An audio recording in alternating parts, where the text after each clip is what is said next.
Unified 911, anong matutulong namin sa'yo? Anya ti maitulong miken ka po. Anong may tatabang ko sa imo? Unsay akong ikatabang nimo? Ngini makadabang na misel ka no? Sa anumang wika o dialekto, may tulong na darating sa iyo.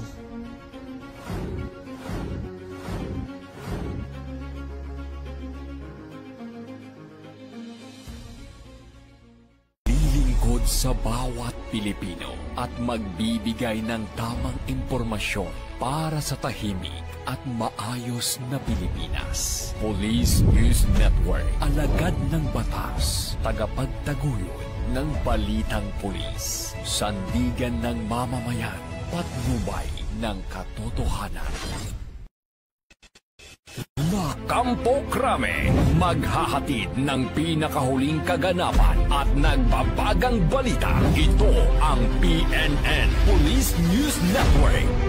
At ngayon, ang inyong mga tagapagbalita.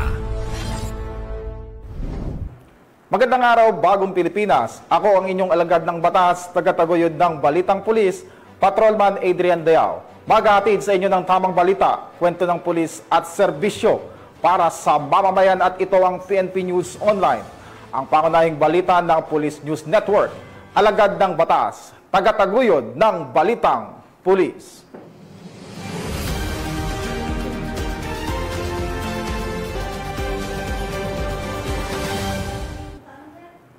At sa ating unang balita, pinangunahan ni Police Brigadier General Dindo R. Reyes, Regional Director ng Police Regional Office 1, ang closing ceremony ng Basic Internal Security Operation Course sa Camp Oscar M. Florendo, Parian City of San Fernando, La Union.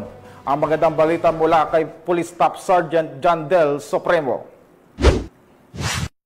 Pinangunahan ni Police Brigadier General Dindo R. Reyes, Regional Director ng Police Regional Office 1, ang closing ceremony ng Basic Internal Security Operation Course bilang presiding officer ng nasabing programa. Umabot sa 87 mga kalahok mula sa Regional Mobile Force Battalion 1 at sa 4 na Police Provincial Offices ng rehiyon ang matagumpay na nakapagtapos ng naturang kurso na layuning mapataas ang kakayahan sa operasyon at kasanayan sa internal security ng mga tauhan ng Philippine National Police. Sa kanyang keynote address, pinuri ni Police Brigadier General Reyes ang mga nagtapos sa kanilang dedikasyon, pagtsatsaga at sakripisyo upang makumpleto ang mahigpit na pagsasanay.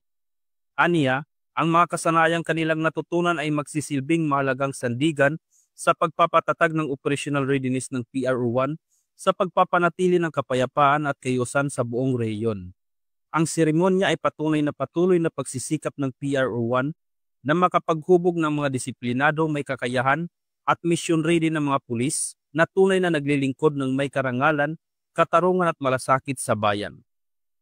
Mula dito sa Ilocos Region, ako ang inyong PNN correspondent, Police Staff Sergeant John Del Supremo, alagad ng batas, tagataguyod ng Balitang Pulis.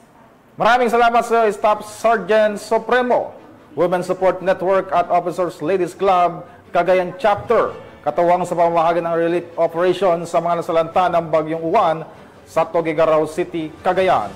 Tinutukan niya ni Patrolman Lenny Lorenzo.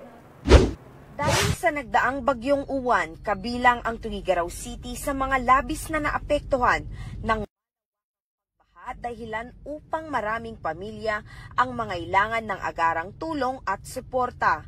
Pinangunahan ni Miss Mary Ann Awingan, may-ari ng Pepper Lunch, Yaw-Yaw at Southern Grind Bistro, sa pakikipagtulungan ng Women's Support Network, sa pangunguna naman ni Mrs. Regina Angulwan, Advisor at Officers Ladies Club, Cagayan Police Provincial Office Chapter OLC, ang pamamahagi ng iba't ibang ayuda sa Barangay Balsain East, Tuguegarao City noong ika-13 ng Nobyembre taong kasalukuyan.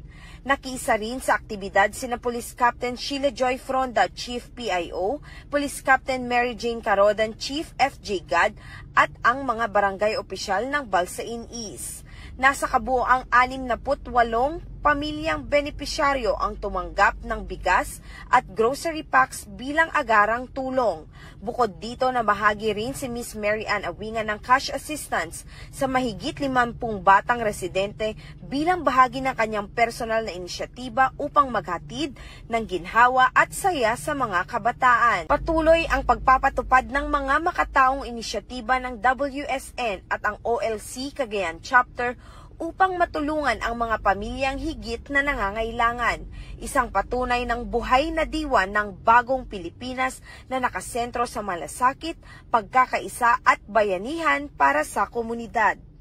Mula dito sa Lambak ng Cagayan, ako ang inyong PNN correspondent, Patrolwoman Leni Lorenzo, alagad ng batas, tagataguyod ng